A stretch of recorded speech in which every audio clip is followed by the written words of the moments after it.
কৰি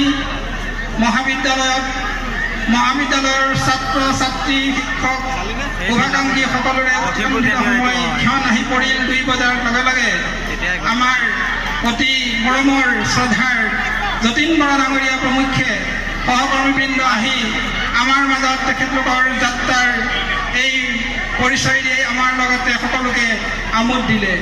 গতিকে ইয়াৰ লগতে ময়ো তেখেতসকলৰ লগতেই মহাবিদ্যালয় কৰ্তৃপক্ষৰ তৰফৰ পৰা আপোনালোক সদৌদিলৈ অনুৰোধ আৰু আহ্বান জনাম।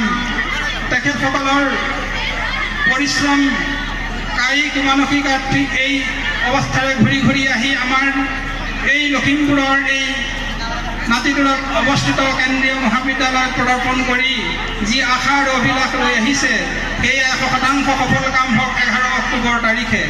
গতিকে মোৰ তৰফৰ পৰা সদৌদিলৈ মই আহ্বান জনাইছোঁ, ছাত্ৰ সমাজৰ তৰফৰ পৰা প্ৰত্যেকজনৰ বন্ধু মহলৰ বা ঘৰত গৈ এই বোলছবিখনৰ 11 অক্টোবৰ মুক্তি পাবলগীয়া বোলছবিখন আজি ৰ'দটো হিলাই হৈ আছে, তোমালোকক কলা পেলাই দিব খুজিছে। বেয়া পাইছো ৰ'দটো। ৰত্নাকৰ চামনে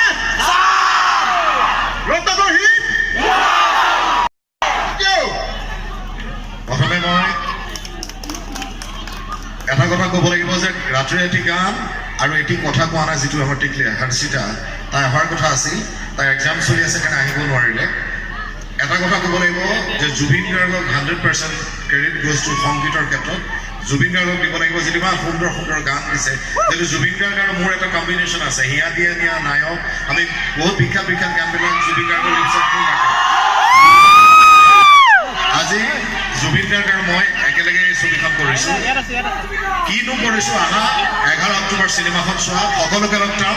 আমি শেষত সকলো 11 অক্টোবৰ পিছত আমি আহিম, যাতে মই শুনো মোৰ পৰিবাৰে ৱাইফে যেতিয়া কৈছে নৱনীতাই যে হায়েষ্ট অডিয়েঞ্চ লখিমপুৰৰ পৰা পাইছে, তেতিয়াহে মোৰ মনটো বেছি ভাল পাব।